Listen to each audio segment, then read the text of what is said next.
සාදරයෙන් පිළිගන්නවා. අද අපි කතා කරන්න යන්නේ බෙන්සීන් වල කාබනික රසායනික ප්‍රතික්‍රියා කියන මාතෘකාව. කලින් වීඩියෝ එකේදී අපි කතා කරා සියලුම ඇල්කේන, ඇල්කීන, ඇල්කයින වල සම්පූර්ණ ප්‍රතික්‍රියා ටික. ඒක අපි විනාඩි 30ක් වගේ කෙටි කාලයකදී සම්පූර්ණ ප්‍රතික්‍රියා ටික විස්තර කරලා දුන්නා. අපි මේ වීඩියෝ එකෙන් බලමු බෙන්සීන් වල රසායනික ප්‍රතික්‍රියා කොහොමද දැනගන්න ඕන මොනවද කියලා. මෙතෙන්දී අපි කතා කරනවා ප්‍රධාන ප්‍රතික්‍රියා වර්ග 6ක්. එතනින් පළවෙනි ප්‍රතික්‍රියාවට අපි යමු. පළවෙනි ප්‍රතික්‍රියාව අපි කතා කරනවා නයිට්‍රෝකරණය කියලා. නයිට්‍රෝකරණය.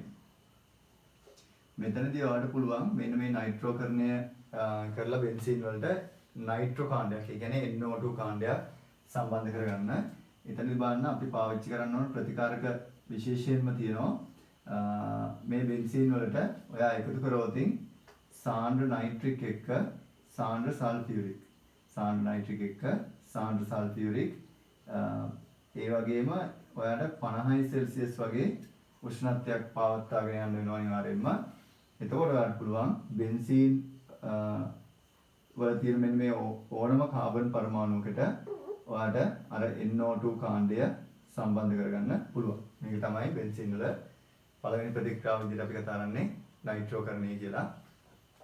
එතකොට අපිට නයිට්‍රෝ බෙන්සීන් හදාගන්න පුළුවන්. බෙන්සීන් වලින් නයිට්‍රෝ බෙන්සීන් හදාගන්න පුළුවන්. හොඳයි. ඊළඟට බලමු ඊළඟ ප්‍රතික්‍රියාව. දෙවෙනි ප්‍රතික්‍රියාවදී අපි කතා කරනවා බෙන්සීන් වල ඇල්කිල් කරණය කියන ප්‍රතික්‍රියාව. ඒතර ඇල්කිල් කරණයේදී දෙවෙනි ප්‍රතික්‍රියාව ඇල්කිල් කරණය.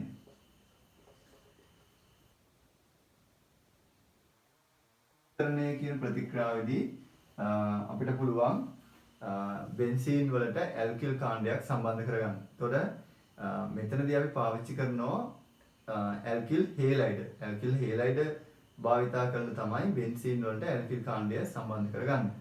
එතකොට ඇල්කිල් හේලයිඩ් වර්ග තුනකට අපි ප්‍රධාන වශයෙන්ම කතා කරනවා. ප්‍රාථමික ඇල්කිල් හේලයිඩ්, ද්විතීයික ඇල්කිල් හේලයිඩ්, තෘතීයික ඇල්කිල් හේලයිඩ් කියලා.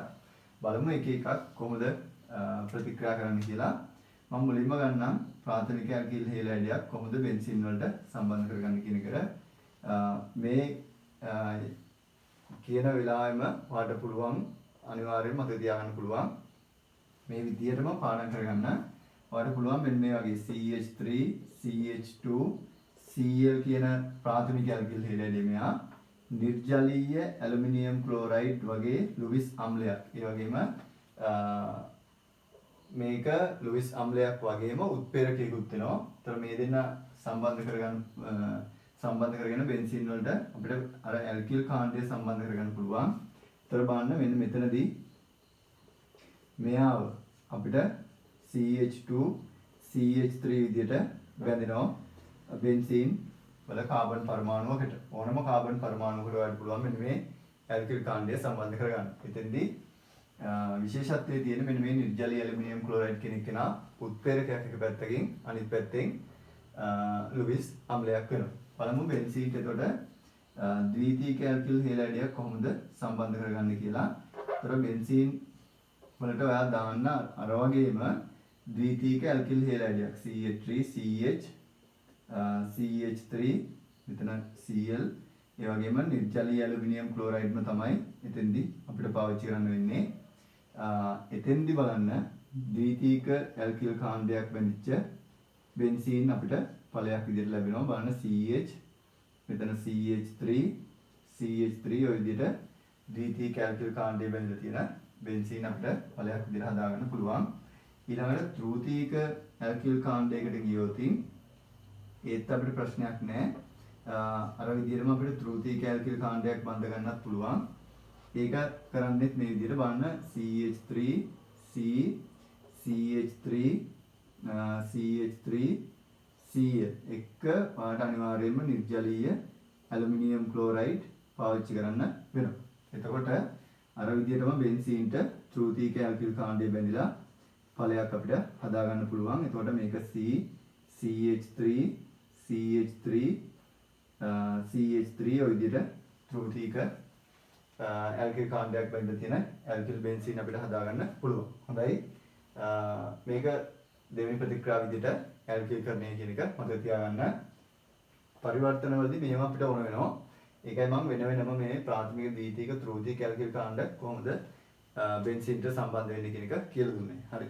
ඊළඟ ප්‍රතික්‍රියාවදී අපි කතා කරනවා ඇසිල්කරණය කියන මාතෘකාව. එතන ඇසිල්කරණයේදී අපිට ඇසිල් කාණ්ඩය සම්බන්ධ කරගන්න පුළුවන් බෙන්සීන් වලට. බලමු මේ ප්‍රතික්‍රියාව කොහොමද යන්නේ කියලා. එතනදී ඒතර තුන්වෙනි ප්‍රතික්‍රියාව වෙන්නේ ඇසිල්කරණය කියන මාතෘකාව. ඇසිල්කරණය. මෙතනදී අපිට පුළුවන් බෙන්සීන් වලට ඇසිල් කාණ්ඩයක් සම්බන්ධ කරගන්න මෙන්න මේ විදිහට. එතකොට මේකෙදී අපි පාවිච්චි කරනවා CH3COCl කියන අම්ල ක්ලෝරයිඩ් කොටසක් එක්ක නැත්නම් අම්ල ක්ලෝරයිඩයක් එක්ක නිර්ජලීය ඇලුමිනියම් ක්ලෝරයිඩ් කියන උත්ප්‍රේරකය මෙතෙන්දිත් අපි පාවිච්චි කරනවා. ඒ වගේම මේක ලුයිස් අම්ලයකුත් වෙනවා කියලා මතක තියාගන්න. එතෙන්දී අපිට පුළුවන් ඇසිල් කාණ්ඩය සම්බන්ධ බෙන්සීන් එළියට ගන්න පුළුවන්. ඒ කියන්නේ ඵලයක් විදිහට ගන්න පුළුවන්. මෙන්න මේ විදිහට. මේක තමයි ඇසිල්කරණයේදී අපිට ලැබෙන ඵලය වෙන්නේ. හොඳයි. එතනදී ඕක තමයි තියෙන ප්‍රතික්‍රියාව වෙන්නේ. ඊට පස්සේ අපි බලමු ඊළඟ ප්‍රතික්‍රියාව. ඊළඟ ප්‍රතික්‍රියාව අපි කතා කරනවා ක්ලෝරිනීකරණය නැත්නම් හැලජනීකරණය කියන එක. අපි බලමු එතනින් ක්ලෝරිනීකරණය කියන එක කතා කරන්න. හතරවෙනි ප්‍රතික්‍රියාව විදිහට හැලජනීකරණය. ඒවට පුළුවන් බෙන්සීන් වලට හැලජන පරමාණුවක් සම්බන්ධ කරලා ඵලයක් හදාගන්න. එතෙන්දී ඔයා අපි හිතමු ක්ලෝරින් ආදේශ කරන්න වෙනවා කියලා. එතෙන්දී ක්ලෝරින් එක නිර්ජලීය AlCl3ම අපිට උත්ප්‍රේරකයක් වගේම ලුයිස් අම්ලයක් මේ විදිහට පාවිච්චි කරන්න පුළුවන්. එතකොට බලන්න අපිට ක්ලෝරින් ආදේශිත ඵලයක් නැත්නම් හැලජනයක් බැඳිච්ච බෙන්සීන් අපිට හදාගන්න පුළුවන් මේ විදිහට. ඒතර මේක තමයි හතරවෙනි ප්‍රතික්‍රියාව විදිහට අපි කතා කරන්නේ. ඔයාලට බ්‍රෝමිනීකරණය කරගන්නත් පුළුවන්. කිසි ප්‍රශ්නයක් නැහැ ඒක.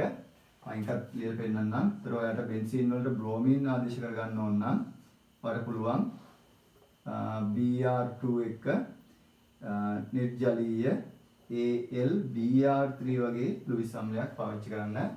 එතෙන්දී බ්‍රෝමීන් ආදේශිත ඵලයක් ඔයාලට හදාගන්න පුළුවන්. මේවා සේරම පරිවර්තන වලට අවශ්‍ය වෙන දේවල් මම මේ කියන්නේ. ඒක හරිම ලේසියි වල මේ පරිවර්තන කොට දාගන්න ලේසිම ක්‍රමයක් තමයි මේ ප්‍රතික්‍රියා ටික හරියට ඔලුවට දාගන්න එක. හරි. ඊළඟට අපි බලමු ඊළඟ ප්‍රතික්‍රියාව. අපි කතා කරනවා ඔක්සිකරණය කියන ප්‍රතික්‍රියාව. ඒතර ඔක්සිකරණ කියන ප්‍රතික්‍රියාවදී අපිට බෙන්සීන් ඔක්සිකරණය කරන්න සාමාන්‍යයෙන් බෑ. පස්වෙනි ප්‍රතික්‍රියාව විදිහට ඔක්සිකරණය.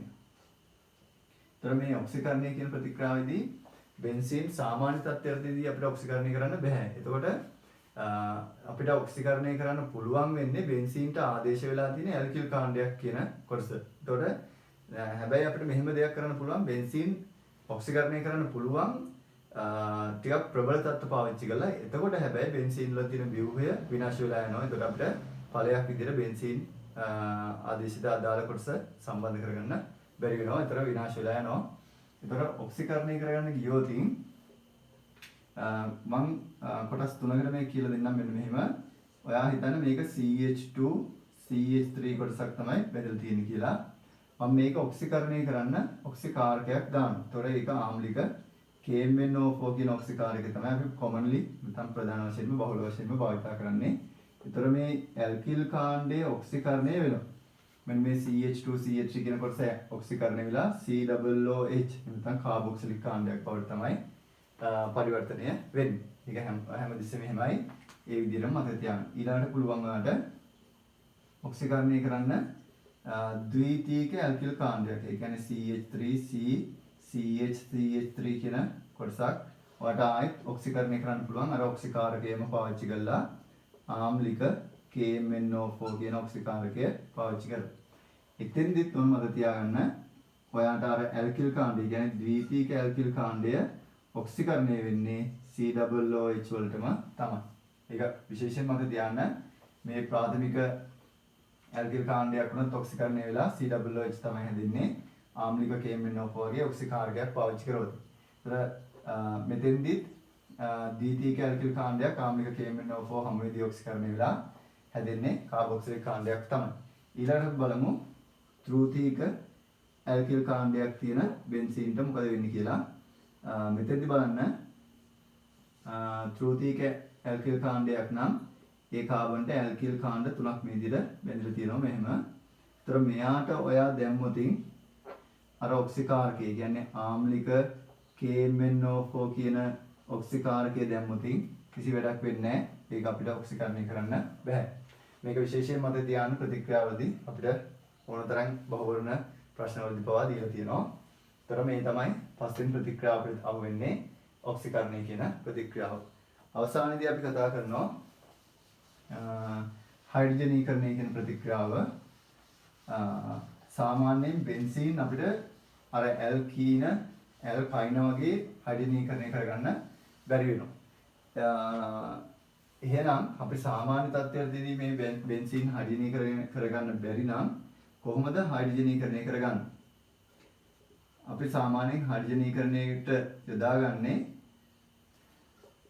නිකල් හයිඩ්‍රජන් වගේ දෙයක් නේ. මෙතෙන්දිත් අපිට නිකල් හයිඩ්‍රජන්ම පාවිච්චි කරන්න පුළුවන්. ඒක ප්‍රශ්නයක් නෑ. හැබැයි ප්‍රතික්‍රියා තත්ත්ව වෙනස් වෙනවා. අපි දන්නවා C6H6 තමයි බෙන්සීන් කියලා කියන්නේ. අපි මේකට දැම්මොතින් හයිඩ්‍රජන් එක රේනි නිකල් දාලා මෙතෙන්දී අපි සාමාන්‍ය තත්ත්වයකදී මේ කරන්න බෑ. 150 සෙල්සියස් වගේ උෂ්ණත්වයක් අපිට පවත්වාගෙන යන්න වෙනවා.